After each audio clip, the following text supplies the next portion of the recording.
person alive as long as possible so I can continue being those things to the best of my ability. What do you do? I train my mind to understand beyond what's given to me in front of me, to see beyond what's at the surface and find value in everything that I do. So if you're going to be a forefront representative of the bladed mind, what does the bladed mind do? I actually wanted to start off by giving you our salutation, which gives you an overview of what the bladed mind is. So, the mind, the weapon, respect, the fight. Everything starts in the mind. If you can understand it, you can comprehend it, then it can be translated to the physical, which comes to the tool. Now I say tool specifically because that's all it is. This does not become a weapon until you make it so in your mind, until you have that intent. From there, you do need respect. Respect for the person in front of you, whether they're a tool or not. Respect for yourself and whatever it is that you wield. If there isn't respect, then there is conflict. Conflict with you and your opponent, or conflict with you and yourself. And when that happens, there is a fight. And that's what we train in the mind. How do you get the mind to understand? Experience gives you a deeper understanding of what it is that you do. And as you all know, you've all had many, many years of training. The things that you take away, the things that are useful, aren't always found in your forms or in the techniques. They're the things you learned when those techniques or those forms didn't quite work the way they were supposed to. It's that experience that we want to teach the students how to evolve. Our main focus is for surviving a physical attack, a violent attack. And what is more often than not helpful is what's up here. As simple as getting out of the way of an attack, which sounds silly to say, but we get stuck in our ways of doing physical things that we forget, oh, let me just move.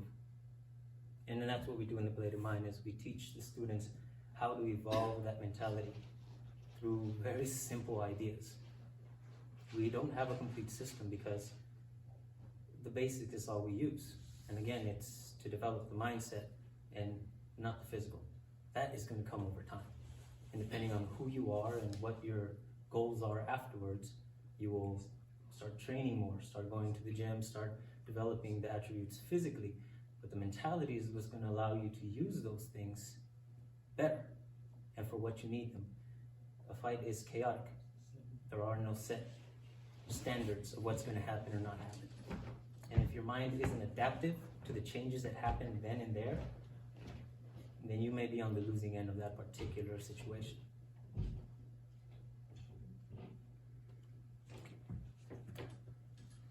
All right, anyone else? My first question, or my first thought is, in our system of progression, what is your first comment to the students?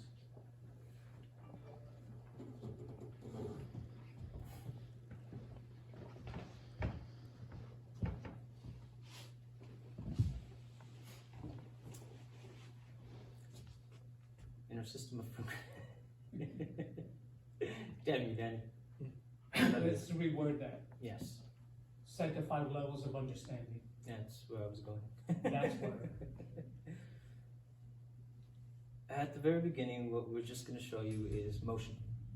A simple movement, which we equate to our level 1, which is gross motion. So, let me give an example of one of the very first exercises that we do. Simple enough, feet shoulder width, knees slightly bend, sticks both on your shoulder. It's a stretching exercise. Start stretching your core. That's all it's for at the beginning. And it's a very simple movement. From there, we add a diagonal. And it's just a movement. It's not a strike. Horizontal movement, linear, and circular. Now the other side. This is just level 1. Gross motion. Can you do the movement? Then in level 2, we add details. We start adding guidelines so you can refine the movement, so it can become something else. At the beginning, we give you a bit of a reference point. We say, take the tip of the stick, touch the shoulder, and come down all the way to the knee. Usually there's a student in front of you, or you can use the mirror to do so. Second movement, cross the belly, then back up. Third, we hit the center, stick vertical, and we drop down all the way, scraping the floor and bringing it back up. As we progress, we add the idea that if this is a blade, we are now using blade orientation to cut with the tip of the stick from the shoulder down to the knee. Now we're cutting across the belly, but we're not coming out and around. Rather, we're crossing the center line, clearing our hand from being exposed, and we extend to our target. Then this continues on. What we're doing here, we're dropping the hand, hitting a soft target, the solar plexus. Top of the stick or the blade at this point hits the face, and we cut down and pull back. It's a very simple idea, but the purpose of the details now are to guide the development later on, because again, we're not teaching any specific techniques, but just the movement. We're teaching the students how to follow through, hand-eye coordination from being able to concentrate on the tip, the furthest point from their hand. We develop the mechanics, which becomes any kind of punch or strike later on, and to be able to pull, whether it's to clear or to grab. And again, these are the progressions that happen later on. For the students, they get an exercise, something that they can practice. They have the guidelines in the level 2 to be able to refine it later on. But as an instructor, we can see the retention of the students' information, how they show it later on. And again, because it's so simplistic, you can see the variations quickly. You can adapt what you're telling that particular student and have them grow. And by doing so, we can move on to level 3. We add a variation. For this example, this is the basic movement that we do. Feet planted. As a variation, we can add a step. Now we do the 3 movements. Again, next time, we do a step for every movement. This is not a very specific, this is not the progression that we do, but rather this is just an example of the different variations. And because we implant this in the student's head, 1, 2, and 3, they themselves can then take that information and start creating their own variations based on what it is they wish to accomplish with these movements. Level 4 then becomes, do you understand any particular lesson well enough to actually give it to somebody else? Whether it's a newer student or even an advanced student or even one of the instructors. We want to see whether or not you retained enough of it, and more importantly, do you understand what it is you retained to be able to give it to somebody else in your words? Not just copy what was said to you, but actually know what it is that you're trying to convey. Then level 5 becomes your own way of doing things. And this is the progression that we give the students from the very beginning. And this progression doesn't necessarily have to be an overall view of the entire system, but rather each segment that you've learned, each thing that you have been giving, each lesson that you have taken upon you, where are you in that particular lesson? Now the student, over time, can gauge themselves, and they themselves can direct what it is that they need, so they can ask their instructors, how can they do something better? Love that. Thank you. Any comments? I want a transcript. It'll be on video. No, I'm serious. So basically, you're starting off like every other instructor in here. We start off with patterns, techniques, and then from there, same as just about every instructor in here. At one point, it's going to grow. It's not just a pattern anymore, because you take bits and pieces out of everything you've learned, and now you're moving. Same way as let's take Mickey for example. He knows how to box, but I'm pretty sure he has little tricks of his own that he does. Same thing I do with my knife. Same thing as my buddy does with the Wing Chun dummy.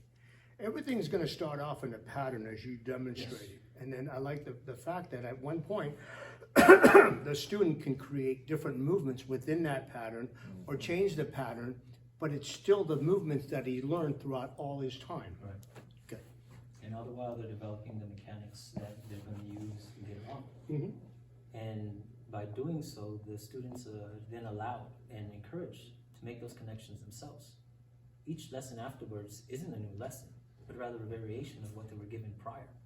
And the sooner they can make those connections themselves, the stronger it's going to be for them, because it's a lot easier to remember something you came up with than something you were taught. One thing I'd like to add to the fifth level of understanding is it's more or less for yourself. Understand that this is from everything that I've learned, this is for me now. This is my mindset of who I am as a martial artist, as an instructor level, as I go up, but it's for me. Not for anybody else's, for them to get from me, but no, this is my thought of who I am. Aside from everything else that he said, everything was perfect.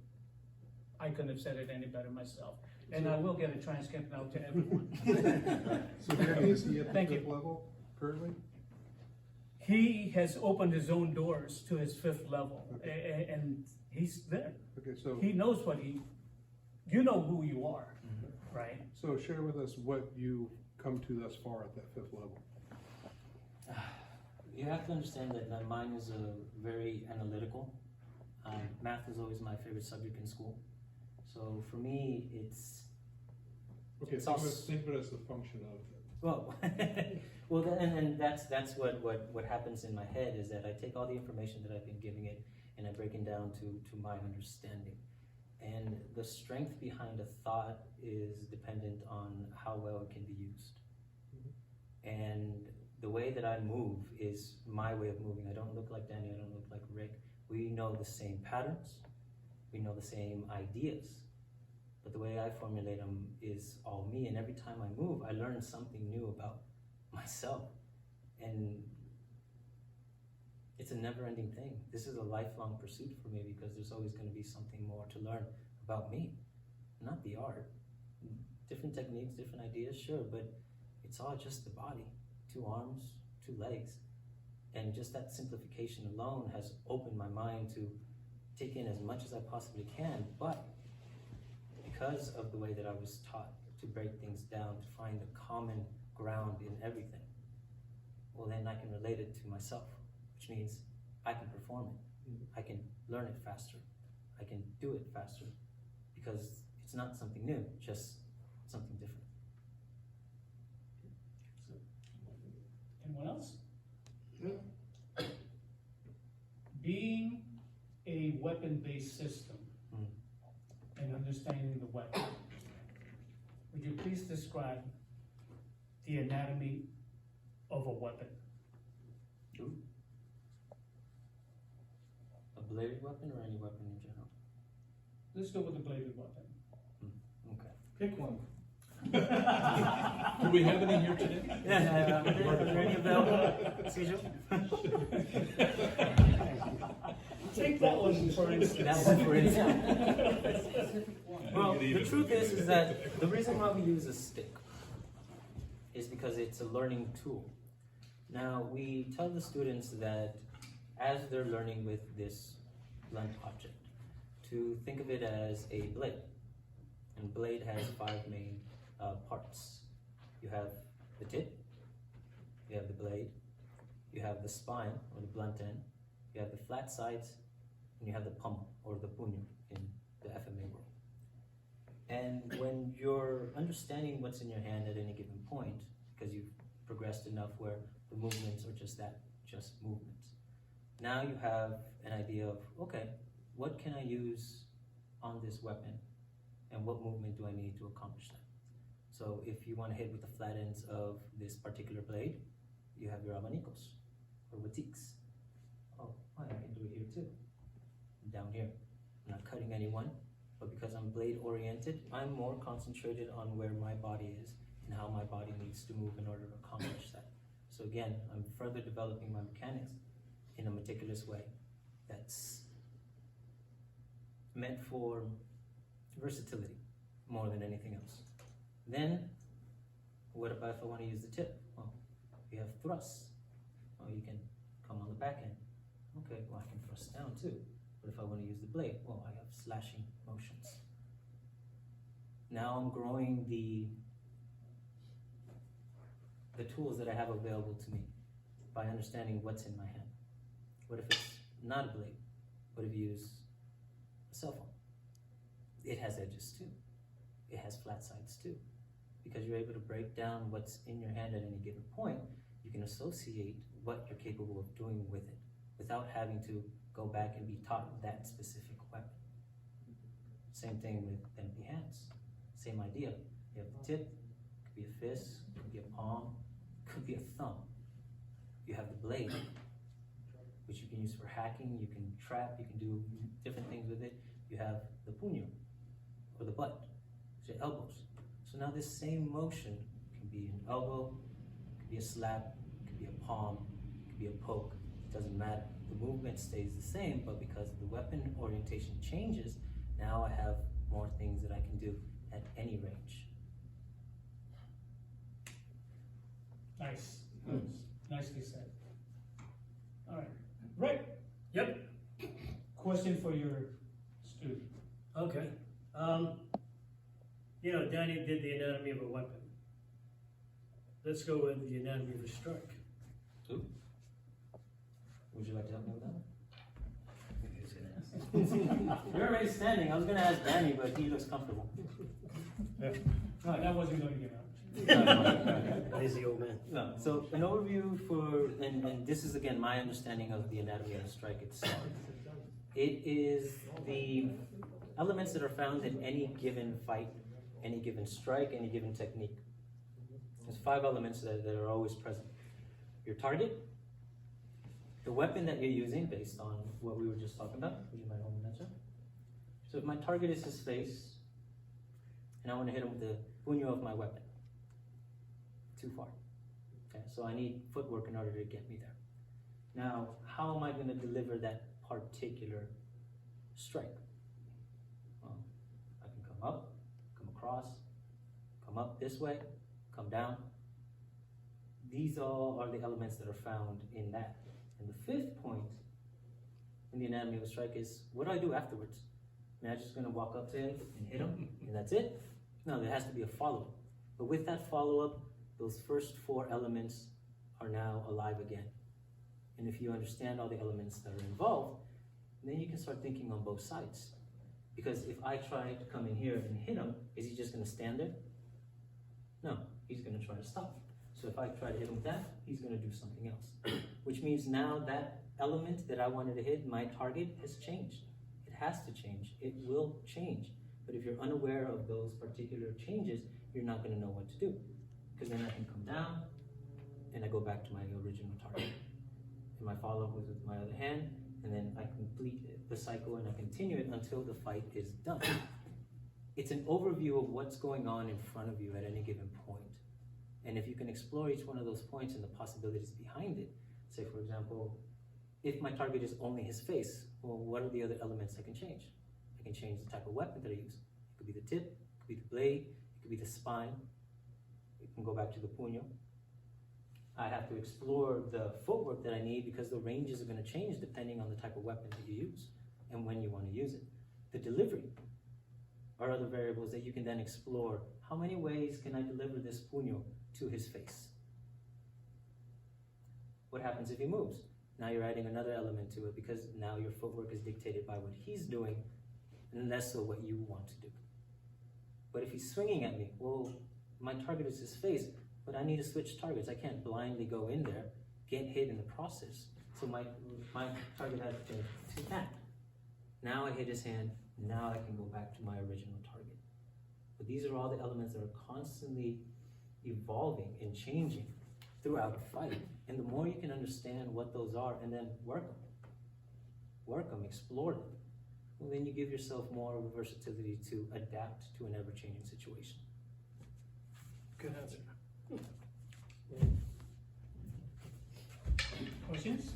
Any comments? Well stated. Yeah.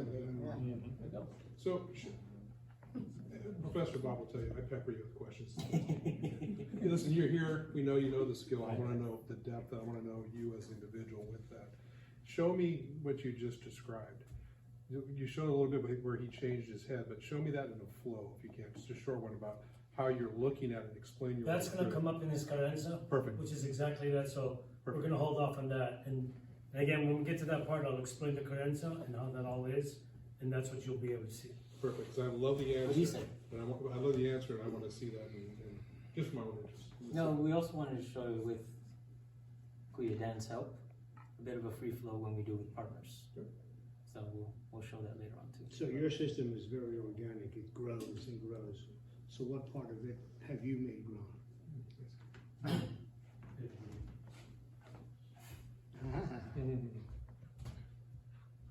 You just talked about changing the pattern, changing the ways, having to do this. My system's organic. Right. It's not based on any particular system, same as yours. That's why me and your instructors get along so well.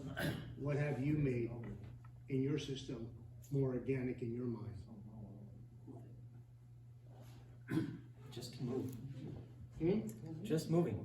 Just moving the body. Moving the body, more importantly, moving your own body. Good. Understanding what it is you're capable of and what you're not capable of. That has been the biggest thing for me. Visually, we always want to copy what we see, but it's just not possible. Well, you copy me pretty good. You move well, so. I know, Yeah. thank you. Yeah. Plus, I don't know all the injuries that I know my particular instructors have, and those things will restrict your mobility. But if you take the concepts that you learn, the things that work, not necessarily the techniques, but the ideas behind the techniques, things that work, why those techniques work, when they do, and you understand them well enough, then you can transfer that understanding to different things, and that's what I find myself doing now more and more. Is like the reason I was able to copy you is because I saw why you did those things, not necessarily how, but why. What makes that work? And if I can understand that, then I can duplicate it. Mm-hmm. Then it's easier. And over time, then it becomes my own movement and not just me copying something you did. So it's evident that you put a lot of time and energy into learning this, 7 years, right? And by the depth of your answer, there's a lot of time and energy behind that. Why are you doing this? At first I started because I didn't want to be scared anymore walking down the street. And I've long since accomplished that. But I stayed because I'm a funny guy. I've realized that there's a greater depth to your own mind, far beyond anything that anyone can actually teach you, but that you can discover yourself. And that's where I'm in my head right now, is I want to see how far the rabbit hole goes. Journey. And So, just so you understand, I don't go to school, Mhm. but I'm a business person by trade. And I look at all this stuff, I see what he's done, all these other folks have done. People are gonna walk through the door to learn the art. They're gonna stay because of you. And this is what I'm trying